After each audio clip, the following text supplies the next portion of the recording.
वक्रतुंड महाकाय सूर्यकोटि समप्रभा निर्विघ्नं कुरु मे देव सर्वकार्येषु सर्वदा।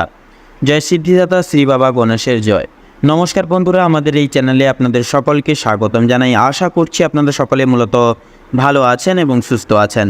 কালপুরুষের রাশিচক্রের নবম বিভাগের রাশি এবং দেবগুরু বৃহস্পতির বিভাজিত গুণ সমৃদ্ধিপূর্বক রাশি ধনু রাশি এবং ধনু লগ্ন পরিগৃহীত এবং বিবৃতি করে তুলে ধরে সম্ভাব্য জুলাই মাসের অর্থাৎ 1 জুলাই থেকে পুরোপুরি 18 জুলাই এই যে বিস্তীর্ণ এই যে সময়কালটি ঠিক কোন কোন দিক থেকে আপনারা লাভবান হবেন, কোন কোন বিষয় ভিত্তি করে আপনাদের সাবধানতা প্রতিবিম্ব করে অবলম্বন করে চলতে হবে, আপনাদের পারিবারিক জীবন, শিক্ষাক্ষেত্র, আর্থিক দিক, কর্মক্ষেত্র প্রত্যেকটা বিষয় যদি আমরা বিস্তারিতভাবে আলোচনা করব ধনু লগ্নের ক্ষেত্রে। অবশ্যই বন্ধুরা, আপনারা যদি ধনু রাশি এবং ধনু লগ্নের জাতক জাতিকাগণ হয়ে থাকেন তবে আজকের এই ভিডিওটি পুরো মনোযোগ সহকারে এবং মনোযোগ ভিত্তিতে অবশ্যই সম্পূর্ণরূপে দেখতে থাকুন।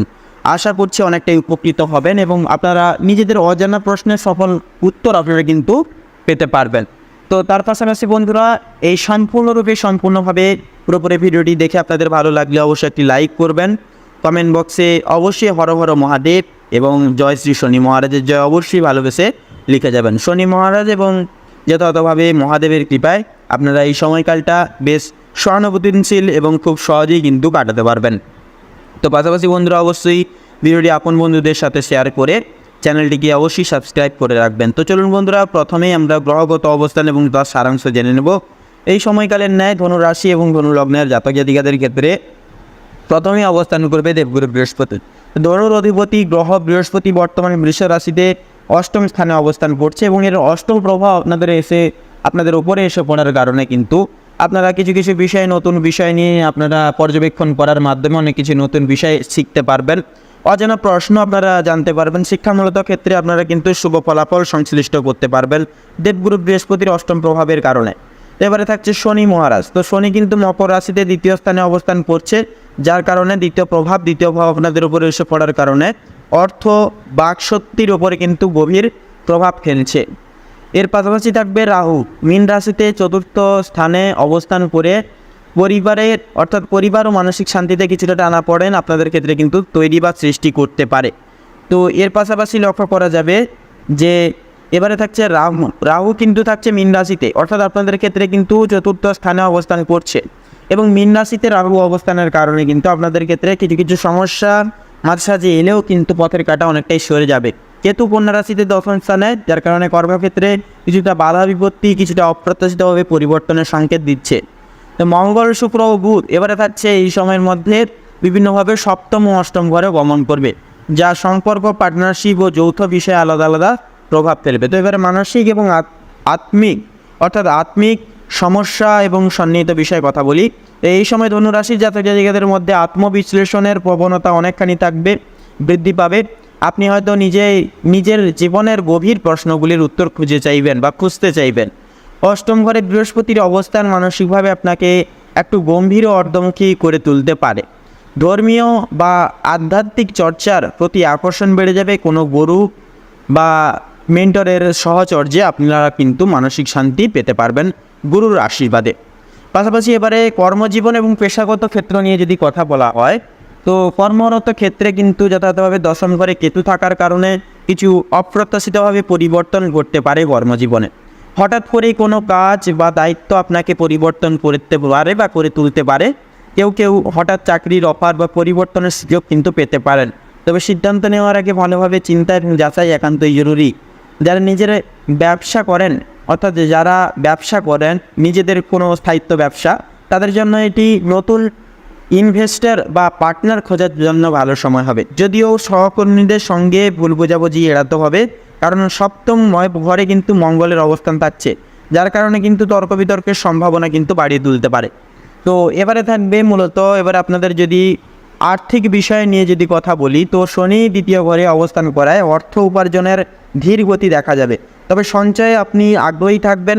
সদৈব আপনি ব্যয় নিয়ন্ত্রণে রাখতে সচেষ্ট হবেন, কিন্তু কিছু গোপন বা হঠাৎ ব্যয় অষ্টম ঘরের কারণে অনেকটাই কিন্তু হয়ে যেতে পারে।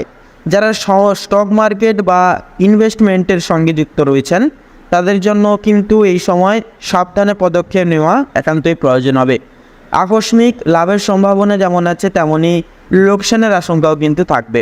তো সেহেতু পৈতৃক সম্পত্তি নিয়েও কিন্তু আইনি বিষয় সামনে আসতে পারে বা তার সমাধানের দিকেও কিন্তু এগোতে হতে পারে। তো এবারে সম্পর্কে এবং দাম্পত্য জীবন নিয়ে যদি কথা বলা হয়, এই সময় কিন্তু ধনু রাশির জাতক জাতিকাদের সম্পর্কের ক্ষেত্রে কিছুটা চ্যালেঞ্জ আসতে পারে। মঙ্গল ও বুধ সপ্তম ঘরে প্রবেশ করায় দাম্পত্য জীবনের উত্তেজনা ও ভুল বোঝাবুঝির আশঙ্কা কিন্তু সৃষ্টি হতে পারে বা দেখা যেতে পারে। অতএব এক কথায় বলা যেতে পারে বা এই রকম ক্ষেত্রে বলা যায় যে সংযত হওয়া চলা বা হয়ে চলা একান্তে কিন্তু জরুরি হবে উভয় ক্ষেত্রে। যারা বিবাহিত নন তাদের জন্য কিন্তু এই সময় নতুন সম্পর্ক শুরু করার সম্ভাবনা রয়েছে, তবে সেটি দীর্ঘমেয়াদী হবে কিনা তা বলা কঠিন। পরিবারের সদস্যদের সঙ্গে সময় কাটাতে হবে এবং তাদের চাহিদা বোঝার চেষ্টা করতে হবে প্রতিটা নিয়ত।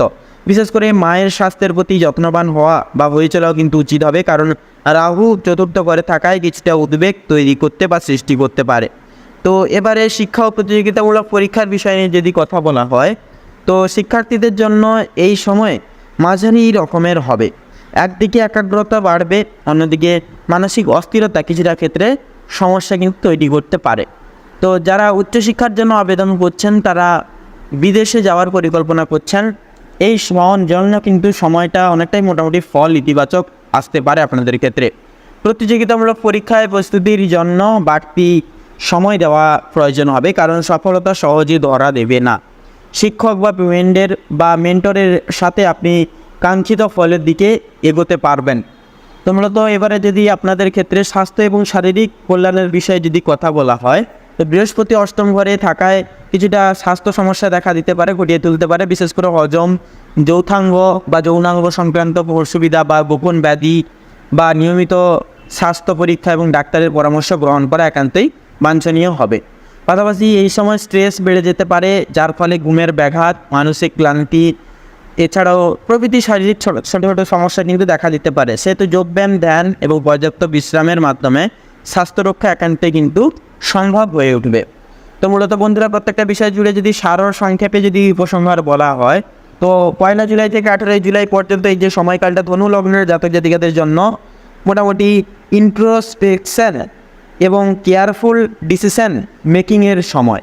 কর্মক্ষেত্রে হঠাৎ পরিবর্তন এবং আর্থিক চ্যালেঞ্জ ও দাম্পত্য জীবনে কিন্তু কিছুটা চাপ আসলেও আধ্যাত্মিকতা ও ধৈর্যের মাধ্যমে আপনি এগিয়ে যেতে পারবেন। তো স্বাস্থ্য সম্পর্কের প্রতি যত্ন বা একান্তই স্বাস্থ্য এবং সম্পর্কের প্রতি যত্নবান হলে এই সময়টি আপনার জন্য নতুন উপলব্ধির দ্বার খুলে দিতে পারে।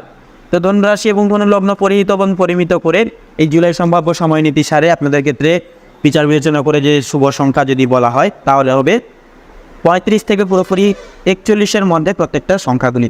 শুভ দিক হবে পূর্ব এবং উত্তর, শুভ রং হবে সবুজ এবং স্বর্ণালী, শুভ রত্ন হবে নীলা এবং পোখরাজ।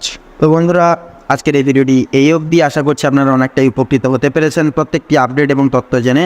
সেক্ষেত্রে ভিডিওটি যদি ভালো লেগে থাকে অবশ্যই একটি লাইক করবেন, কমেন্ট বক্সে জয় শ্রী শনি মহারাজের জয় অবশ্যই লিখে যাবেন। আপনারা নিজেদের স্বপ্নকে বাস্তবায়িত করে তুলতে পারবেন। জীবনের প্রত্যেকটি বাধা বিপত্তি থেকে আপনারা কিন্তু চিরস্থায়ী মুক্তি পেতে পারবেন। তাছাড়া বন্ধুরা, অবশ্যই চ্যানেলটিকে সাবস্ক্রাইব করে আপন বন্ধুদের সাথে শেয়ার করবেন এবং একটি লাইক করবেন। আপনারা ভালো থাকুন, সুস্থ থাকুন, সতর্ক থাকুন। ঈশ্বরের কৃপায় আপনাদের দৈহিক জীবনযাপন খুব ভালোভাবে কাটুক। নমস্কার।